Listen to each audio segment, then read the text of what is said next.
konsep lagi yang lain yang sering dibahas itu adalah tentang ini ya, debit dan kontinuitas.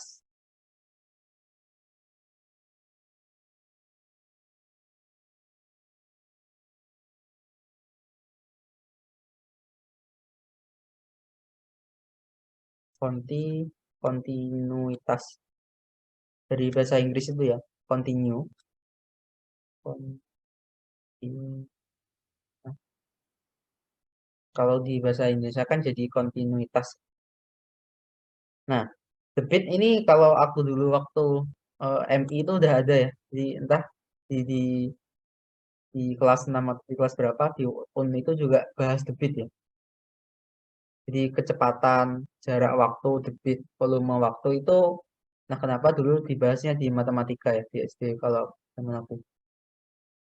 Nah, jadi sesuai di SD dulu ya kalau di aku, debit itu biasanya debit sama dengan P volume bagi waktu ya. Nah, memang definisinya memang itu ya. Jadi debit itu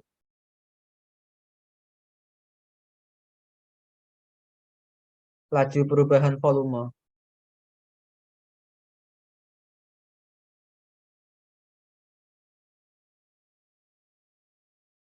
Nah, karena kita bukan anak SD lagi ya, kita sudah kalau kalian sudah SMA lalu sudah belajar tentang kalkulus, maka kalau kita bilang laju perubahan lebih tepat kita tuliskan dalam bentuk diferensial ya. Jadi I sama dengan D volume per dt ya.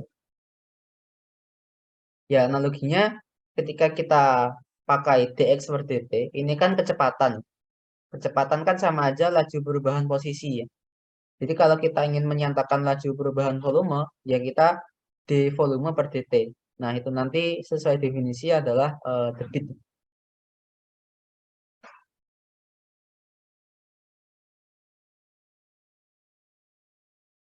Oke. Nah, selanjutnya bentuk lain dari debit itu seperti ini ya. Eh,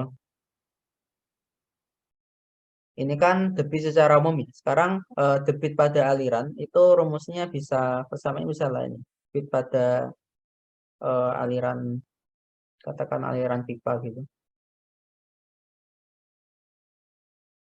Sebenarnya umum sih pada aliran yang memiliki luas penampang. Nah, luas penampang itu luas alas ya. Artinya kalau kita punya selang di rumah, nah selang itu kan ya seperti ini ya. Katakan seperti ini. Nah, luas permukaan itu luas ininya saja ya. Ini disebut luas permukaan atau A. Luas selimutnya nggak usah ya, karena nggak dipakai ya. Yang dipakai adalah luas penampang atau luas alas. Nah, sekarang perhatikan ya, bahwa untuk benda kalau punya luas alas A, lalu tingginya H, maka volume itu kan A kali H.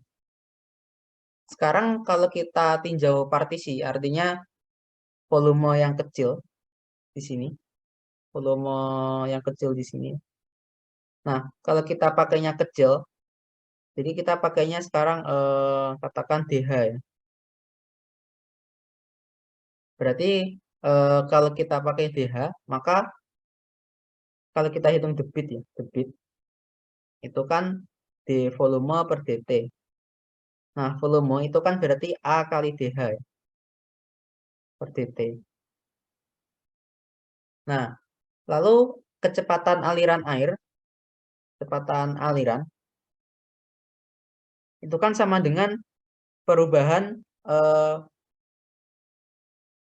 perubahan dari X terhadap waktu ya.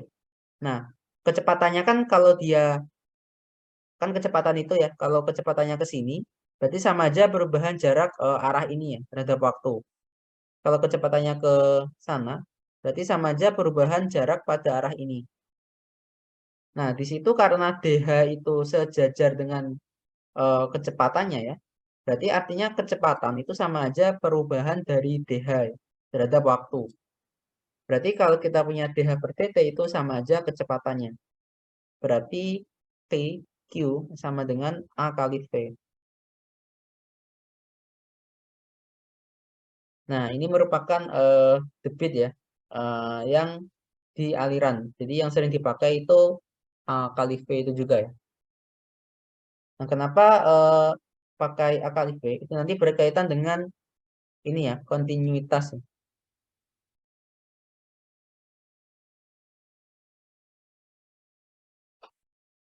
Jadi kalau di kontinuitas, artinya kita gambarannya tuh seperti ini ya. Kalau kita punya aliran, sekarang aliran air yang luas penebangannya beda ya. Dikatakan seperti ini. Nah, di sini A1, ini A2,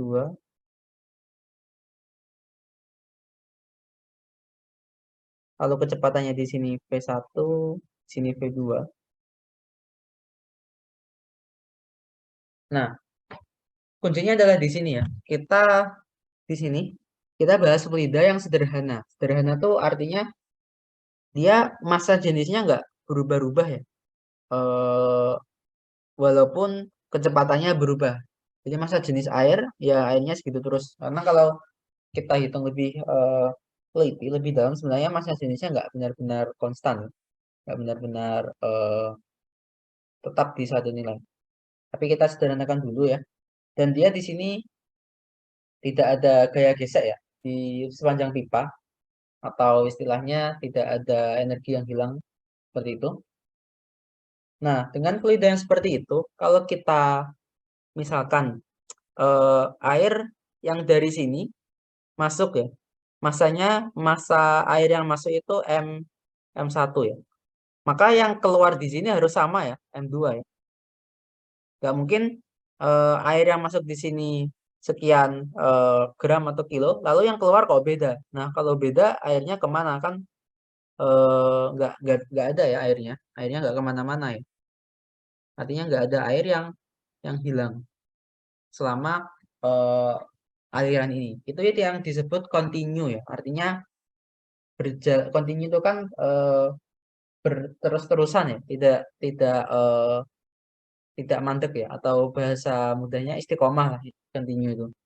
Berarti artinya massa yang masuk itu kan sama dengan massa yang keluar ya. Jadi massa yang masuk, massa air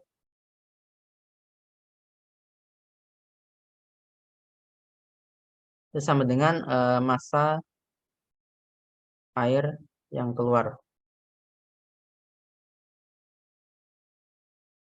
Artinya di sini nanti M1 sama dengan M2. Nah, M itu kan sama dengan rho kali V ya. Atau gini aja deh. Nah, karena massa yang masuk itu dengan yang keluar sama, jadi laju yang masuk dengan yang keluar itu sama ya. Artinya kalau misalkan yang di M1 itu tiap detik keluar masuk air sebanyak 1 kilo, nanti yang di M2 tiap detik harus sama ya, keluar air sebanyak 1 kilo. Artinya laju perubahan massanya itu sama. Jadi kalau kita turunkan terhadap waktu, dm1 per dt itu sama di kedua ujung. Nah, ingat kalau massa itu kan rho kali V ya. Sekarang kalau dm, nah rho-nya itu kan konstan ya. Sedangkan dv-nya itu yang kita bisa buat partisi. Artinya kalau kita punya sistem besar, kita bisa ambil partisi volume kecil gini ya. Kita kan nggak mungkin ambil partisi massa jenis ya, itu nggak ada maknanya. Berarti nanti dm itu sama dengan rho kali dv ya, atau volume. Nah, karena rho kali volume, rho-nya itu konstan ya di sini, seperti yang aku bilang di awal tadi. Jadi rho dv1 per dt sama dengan rho dv2 per dt. Nah, rho-nya sama, Lalu dV per dt itu kan definisi dari debit ya. Jadi Q1 sama dengan Q2. Artinya debit di 1 itu sama dengan debit di 2. Lalu kalau debit kita masukkan rumus yang di atas tadi, A kali V, maka kita dapat persamaan kontinuitas yang sering di buku ya, yaitu A1 kali V1 sama dengan A2 kali V2. Nah, ini tentang debit. Sekali lagi, kalau tentang kontinuitas debit ini, kuncinya sama seperti di Bernoulli ya. Harus di satu aliran. Ini kan dia satu aliran ya. Kalau nanti di beda aliran seperti ini, misalkan di A dan di B ya, apakah VA kali A di A sama dengan VB kali A di B? Tidak ya, karena mereka beda aliran. Jadi kita tidak bisa pakai kontinuitas kalau beda aliran, seperti di Bernoulli tadi.